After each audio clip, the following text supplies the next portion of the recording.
Hello, I'm Simon Calder. Welcome to another episode of Back to the City. I'm especially excited about this one. I've got my friend DWYNELL ROLAND back for the third Back to the City interview you've had. Welcome back. Hey, what's up? Thank you. I'm doing very well. I am excited for your record release. You and LAZERBEAK are going to be celebrating the release of I'm Not Mad, I'm Flattered at the Turf Club. Correct. This coming Saturday, by the time the episode is airing. Yes. And that's going to be with Maker and Eris, Demon Marcus, Mac OC, and DJ Snuggles. Yes. Yeah, 7:30 doors, 8:30 show. Do you have anything that you'd like to highlight about the show before we dive into the record? Just come. that's it. Just find out. Succinct and direct. Just find out. Just come. It's gonna be a good show. It's gonna be a really, really good show, and we got nothing but professionals on that bill. And it's going to be a lot of entertainment, a lot of fun, and bring anyone, whoever you want to. Moms, dads, sisters, cousins, sons, grandmas, grandpas, they can come too. Right. Even if their musical taste doesn't necessarily match up with what one might expect. Something that really struck me in a post that you made just recently after your birthday is that you were highlighting that every song on this record has its own element. And that's a combination perhaps of LAZERBEAK, making beats that are not a normal Beak sound, but still made it a Beak sound somehow. And then you said, and then you're doing flows that aren't a normal Roland sound, but still making it your sound. So I hear that. These 10 songs, there's moments where I'm like, oh, that's kind of classic LAZERBEAK, and likewise with your bars. But there is quite a lot of sonic breadth. The 10 songs each sound different. Let's begin with focusing on that, grounding the claim that the grandfather and the random other relative will find something to enjoy. I try to just make music. And I don't really try to go in with a sound, really. So whatever works, I do. And it's like once I hear a beat, once I hear something, I'm like, you know what?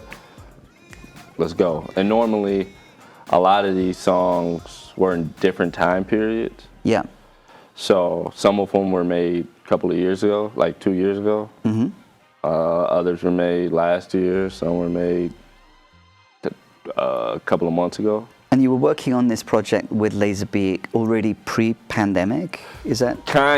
Sorta. It really didn't get, it didn't start to get like really serious till like after, till after. And we made it happen. It's crazy how many songs that are not on there. Right. And that was something else that struck me in the post that you made just after your birthday recently. Happy birthday. Thank you. Happy recent birthday. Thank you.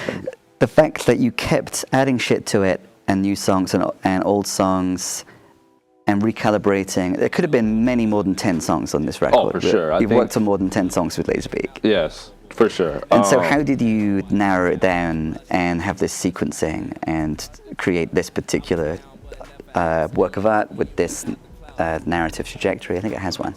I think it just listening to all the songs and just being like, okay, this one I like, this one is what, and just really just trying to narrow it down. I mean, shout out to Dylan the Stop House.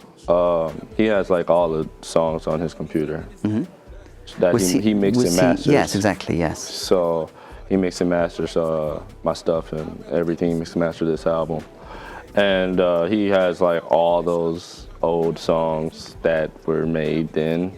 Yeah. And he has everything. So it just really just going, just looking at it and just seeing how things were. Yeah. And being like, okay, this fits, and also the flow of the album as well. I'm a big person of like, I like flowing albums where that song doesn't come really abrupt. I think the only song that's crazy abrupt, hence why it's the last one, is Triple Double. Right. Shout out to Triple Double. Yeah, I do really love that song. It's either you hate it or love it. I feel like there's that's where there's some kind of classic LAZERBEAK. Yeah. It's either you hate it or love it type of situation. That song, like even with that song was made last year. Last year, probably going on 2. I feel like that's one of the most carefree, exuberant songs on the record. Yes, I was so bored at the studio, and I was by myself, and I was just playing through LAZERBEAK beats. I was just like, well, I'm here, I want to do something. Let me do something. I don't know. Playing through LAZERBEAK beats, and then that came, and I was just like, not a beat that I would normally ever rap to. He was actually surprised that I even did anything to it. Mm-hmm. But I was like, I'm gonna try something. Tried it, and me and Beak were like, should we put this on here? Like, shit. I was like, yeah, sure, why not? You know, someone may like it. Who knows? That's me. I like it. Thank you. Because it has the high energy. I mean, that was one of the moments where I thought, okay, that's kind of classic LAZERBEAK. Mm-hmm. You can dance to it. Mm-hmm. I like to dance. Yeah. And I feel like, whereas I'm Not Mad, I'm Flattered is such a good title for the record because it does intentionally catch you reckoning with, you said in that post, going through the depths of just existing and learning how to focus on me and not outside pressures. I think that's a really good encapsulation of what's happening in a lot of these, a lot of the other songs. Yeah. And the fact that Triple Double is just there, part of it, separated sonically intentionally by being just at the end and sounding totally different. Yeah. But that is a pure expression of like joy and just kind of just enjoying being yourself. Yeah. And the high energy. It's right. And that, you know, that was the thing. Like I said, Triple Double is nothing I ever made before. I don't know if I can recreate that either. But it was just one of those things where I was just there by myself. Heard it and I was just like, all right, let me just record something, and just messed around with stuff and yeah, it took forever to mix. So I can imagine. Oh my, yeah! Shout out to Dylan. Dylan had no idea what to do. Beak had no idea what to do. I had no idea what to do, and we all just sat in a room and we were just like, and we took so much time on it to the point where it's just like, nah, this coming out. We ain't gonna make do all this time spend this amount of time and fuck around, and it just never ever comes out. It's like, nah, fuck this. This gonna come out. I like that. That's the final track as well, because that and Peace of Mind are such interesting bookends. I don't give a fuck about the high. I need real peace of mind. Yet is how the chorus of Peace of Mind ends. And I feel like Triple Double is the high. And there are times when actually we do give a fuck about the high. It feels fun. You know, it's when I imagine that would be a fun one to perform live if people get into it. Oh, Triple Double? If people are dancing. Presumably it has been. Have you performed it live yet? I have not. Yeah. But you will do it at the Turf Club. I will do it on Saturday. That's why I'm going to go. I would do it on Saturday. Yes, I'll try to do it on Saturday. I don't know how to really perform EDM songs like that, but I'll figure it out at some point. But yeah, you know, it's funny. You're not the only person who said that about the transition coming from Triple Double to Peace of Mind. We need peace of mind, and we do. And so long as it's sustainable, like the high specifically of performing and of knowing that one is being creative, in the flow, collaborating in interesting ways with LAZERBEAK. And then Dylan, is that the... Oh yeah, Dylan. Yep. Finding ways to all create something that wouldn't have existed if just one of you was trying to create. It's exciting. Yeah. So it's interesting how with those two songs being the bookends of the record, yes, for the most part, I don't give a fuck about the high, I need real peace of mind. The record is searching for and finding some degree of peace of mind. And it ends with Triple Double, where we do give a fuck about the high. And I think that's nice, because that's woven into it. Yeah, it's super dope. And someone else brought out a point where they're saying how like the energy, it makes you feel like you just rewinded the album again. It brings you from like Triple Double, and then it smacks you again with Peace of Mind, and it's just like it just keeps going. So it flows well. And like I said, I take very good pride in trying to make an album sound flowing well, even though those songs are all different type of style of songs. Like Money Won't Save You is different from Cherish, and Cherish is different from Win, and Win is different from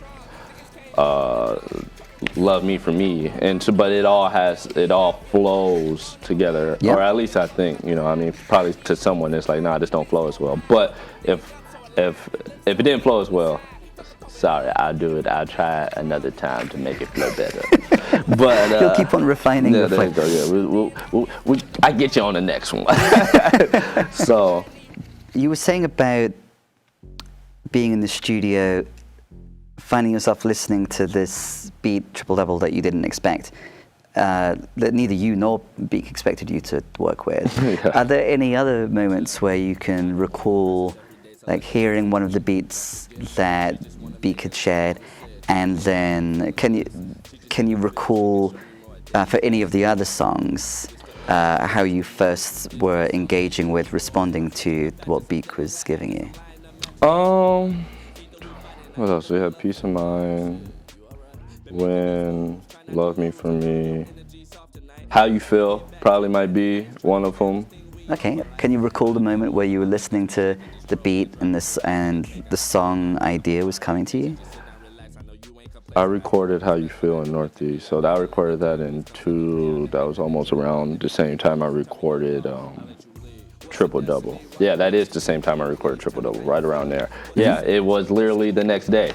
Oh, really? Because I was in the sense of listening to that. It was like the tempo of it, and I was already in that headspace, so I listened to another one. I was like, all right, let's fuck around and try to see if I can do something. Obviously, How You Feel is not the same as Triple Double. But the BPM is similar. Yeah, to a certain, the vibe of it, you know, and there's an intensity to How You Feel, but it's more polite than Triple Double, because it's saying, please, can we please get back to Planet Nice? Yeah, it's a particularly pleasant request. Can you please tell me how you feel? Of course, is the recurring lyric, and that's a particularly interesting one. It's interesting too that it was a relatively late addition. Then there's a lyric in one of the songs about, can someone, let's make a testament.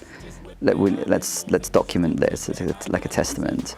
So there's a lot of songs that are kind of testifying to working through the depths of just existing, learning how to focus on me and not outside pressures. But here, I feel like there's some lessons been learned, and now you're wanting in that song to connect with someone else and to be able to like share the human experience. Can you please tell me how you feel? No. Is quite inviting. Yeah. Do you feel that that's the energy of that song? And that's just letting your emotions go and just being like, all right, here, how you feel, like how you feel, and just I'm looking to build to show me the skills. Everything can't change overnight. Look at the sights, but look at this change. You can just dance into the night. You know what I mean? Just stuff like that, like. Combination of humility and confidence there too. I'm looking to build, just show me the skills. Like, I'm going to do the work. Like I have faith in myself. I trust that I can build and will build. But I know that it takes practice and cultivating the skills. Yeah. So there's this humility there. There's also humor. I don't open presents, every day's a lesson, that's the tweet, that's the gift. And then there's a kind of joke about the gift.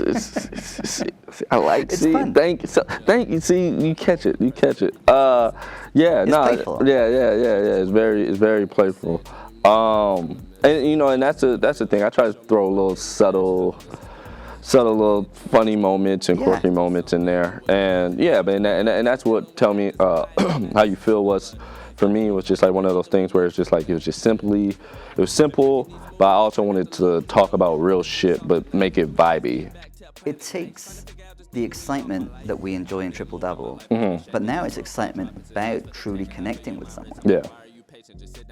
And I think the kind of vibe of the song is like, I've been through some shit. Really, if you, whoever I'm addressing, are given a chance to open up, and trust Right. me, then I'm sure you've been through some shit too. And can you please just be real? And I'd like to be real with you. Like, that's the vibe of the song, I Yeah. think. And it's exciting to be not just riding the high of I'm the best, as exciting as performing and knowing one's performing well is. The song captures the excitement of being able to be real with someone else, and that's as much as I like Triple Double, I'm more excited about a song like this, where it has the same high energy and intensity, but what we're excited about is human connection, essentially. Yes. Yeah. And that's what it was. It was just one of those things where, like I said, I wanted to be able to talk about some real ass shit, but do it in a, mask it in a vibey energy way where you can still, dance or, still bob your how you feel. Shout out to Beak on that beat. Shout out to Beak on all the beats. Yeah, all the beats. He killed every single one. And it's not just the mask, I think, too, though, because I strongly feel that song is about celebrating human connection, and I like to dance and like be in the vibe of the Beak beat provided vibe, consciously celebrating, like dancing about celebrating human connection. Yep. Like it's not just masked to make it palatable. Right, and that's one of the greatest things about that song. It's just like I said, just the fact of talking and being able to talk, but also having a celebration type of vibe to it, and it was great making that song. It was real good. It's funny though, like that song and the older the songs are, which whoever listens to it, you can probably tell which songs are a little bit older or newer. I was going through different stuff at that time, but that was one of those older songs that I was going through something, and it was just dealing with it. It was great. I think the song that is the most celebratory of what humans can achieve and where there's the most intimacy, even more so than the one we've just been talking about, is Cherish Heart. Shout out to Lil. Yeah. And in part because of that, the second verse, and then we have the voice of Kahil. Am I pronouncing? Khalil. Khalil, yep. Yeah. Who is your relative? My cousin. Your cousin. Yep. And at the end, we hear his actual voice, saying, "It blows my mind. I've been in hospital 3 months." And then he starts talking about a music video, and then corrects himself talking about the song. But in his mind, he had a thought for a music video. Yeah. Did he ever share what thoughts for a music video? He did not share that with me. Not yet. But so that video is that audio. Yeah. So when he first listened to it, he sent that video. So that's why in the beginning it's like, hey, I just listened to this song. I just thought about a video, like I'm doing, sending a video. I didn't want to, and he sent a video and he showed all the, obviously it's a video, so you can't put that in audio form. But he was just explaining everything and just showed.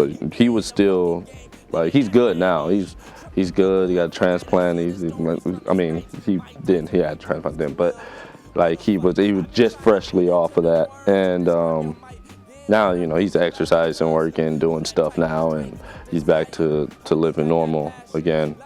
But it was right when all that stuff was going on, so he was showing all the, stuff of going and the chords and stuff. And that song in particular was stuff that, how I placed it was the first verse was about my own struggles, and then the second verse was about what he was dealing with. So in my mind, it's just like, your pain is nowhere near what he's going through, type of thing in my head. And that's why I said cherish. That's what you're saying to yourself. Yeah, cherish heart. And, that first verse is all what I was dealing with. And I'm trying to remember it. I know I said something about drinking at the bar. My mom couldn't pay. My mind's getting easy.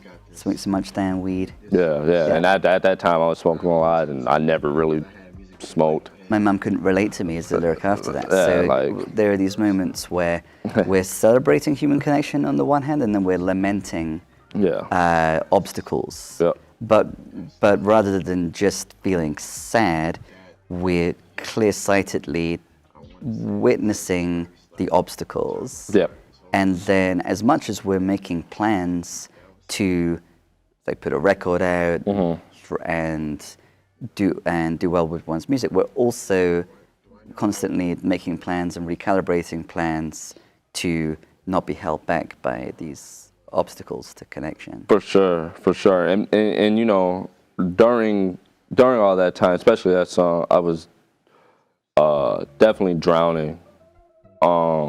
Hence, like, drinking and all that stuff, smoking, and just really, like, and like I said, that was a couple of years ago, so a whole bunch of all that nonsense was going on, and everything was happening, and as well as, like, dealing with a breakup and doing all, what I mean? So it was just a lot, and I was just drowning it out. And when I was writing the song, like I said, first verse is what I'm going through, but the second verse is what I'm witnessing someone else go through that is going through a real, some life stuff, like traumatic type of, he needs a heart transplant, like he needs a donor, you gotta wait for that. He's been on a list and doctor visit over doctor visit, and heart transplant, and his vibe's still immaculate. Kind of encapsulates it. So you're initially, as you're beginning to start writing the song, like you've got this sense, okay, let's juxtapose my struggles with his, and as soon as you do that, then you feel, okay, well, my struggles are nothing compared to his. No. And he's triple-doubled every night. That's a lyric. Man, he triple, he's winning at that game. Yeah. He's strength, desire, and the passion, level-headed kid. I just need peace of mind. He keeps peace of mind. Yeah. Still loving life no matter what happens. So you're inspired by and celebrating this relative. And then an interesting twist that ends up happening, though, with the focus on the heart, and then having heart be in the song title. As established, he's having a heart transplant. By the time we hear his voice, he's had a heart transplant, and we hear that on the song.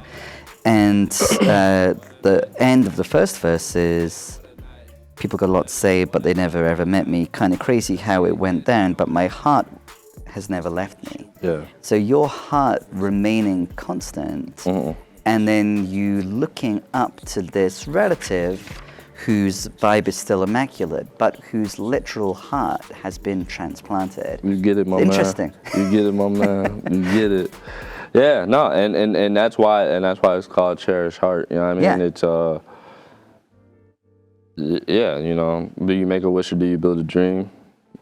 So yeah, it's like there's a lot of stuff that can happen, and that's how I looked at it. And that's why I said scoring. He triple-double every night. Like, he's playing the game. I'm just watching. Like, he's playing a real ass game. I mean, even though that's not a game, but he's going through something. That's a real ass game. What I'm going through, it's still also a game in my life. But what he's really going through, that's the professional.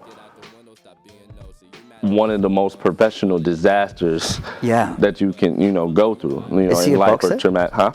Is he an athlete? No. He's not an athlete, but I'm just comparing it, like, as far as, like, traumatic stuff. It's just like, this is, ranking heart transplant has to be the most professional of traumatic, what I mean? Even though it's weird to talk it, like, say it like that. Yes. But, what I was going through was some D-League college stuff, but he's going through some real stuff, and he's going out there and killing it every single night. He's doing, you know, I would see his stories and reach out to him and stuff, and he would show what he would have to do days and be like, hey, I got to do this, and they got me hooked up to these chords, and the doctor said, you know, and that's why I said when I see your stories and Snapchats every night, and like I was seeing it, and you know, putting it all together, my struggles was never as bad as his. Yeah. You know, so it's interesting so if we just stayed at kind of just comparing struggles, right, he wins. Yeah. Then you create the song, he hears the song, and then the fruition of the song having been written from the position of humility that you write it from, is him responding, I never had nobody make a verse about me. Yeah. Like something that he has never experienced. Yeah. This wonderful thing has occurred. Yeah. That's love. He says that's love 3 times. That really hits. So I think it's so interesting and I think it's so powerful how suffering and being willing to recognize the universality of suffering and sometimes it's helpfully humbling to be like, well, my suffering isn't as bad as this person's. Right. But on the other hand, it is still suffering, and the recognition of that, and then your ability to be like, okay, let's focus on human suffering, let's celebrate this relative's resilience. Let's invite more of that energy into my life too, because that's what I value. That's true triple double. It's powerful how that the capacity and readiness to be with suffering, to be with ourselves in suffering, to be with others in suffering, it is ultimately empowering and facilitates growth in a way that this song like helpfully documents, I think. For sure. And I think you know, I've gotten text messages and you know, people about this song. They're like, dude, man, I cried, or this is powerful, and you know, I mean, and that's the point. You know, just like I said, what he had to go through and still have to deal with, and you know what I mean, and just having a heart transplant is crazy. So, and you know, some people don't survive off that. So, and they found a heart, he did his thing, and he's back on his feet doing his thing, living life, working out, playing, and you know, and how does he feel about his voice being on the record? Not only does he have a verse written for him, but then he's on the record too. Nah, he's good, man. He listens to it. He listens to it all the time. Yeah. I thought he'd feel good about it. I thought he would cherish it. He still, and I mean he's a very, very, very strong kid. Like I said, and you know when he said this is probably the only time that I cried since I've been here. I truly believe that. I mean, when I say his vibes are immaculate, I truly mean that. Like the man, you would have thought that he was just getting a torn ACL surgery the way that he would talk. Like, you know what I mean? Like, nah, brother, this is a heart transplant. This ain't no damn ACL. But you would think the way that he would talk and just be like, oh yeah, well, you know, it happens, and you know, I'm still good. I'm living. My family's cool. I'm good. I'm alive. You know, and that's how he would be. And it inspired me to try to look at things in a different light. Like, you know what I mean? This is someone who's having a heart transplant. You would think it was a torn ACL, and you're just getting a new ACL. You know, no one worries about an ACL too much, but someone's going to worry about a heart transplant, you know. And given that was a big catalyst then for you during that period, if you were saying, you look back at some of the earlier songs that you in your post again, you were saying that, you know, for some of them, they capture like your mind in shambles, like this, like experiences like that, and the manner of attention that you were paying to your cousin and your cousin's experience. I like that gets a song that that Catalyst gets its own song, and that's documented like within the record and sits alongside all the other songs. It's really cool.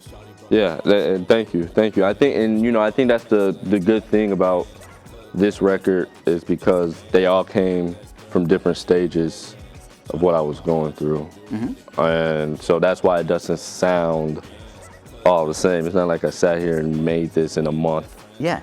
Or 2 months or something. It was just like, all right, well, this is the vibe all the way through. It's like, nah, this is stuff that I was dealing with in different periods.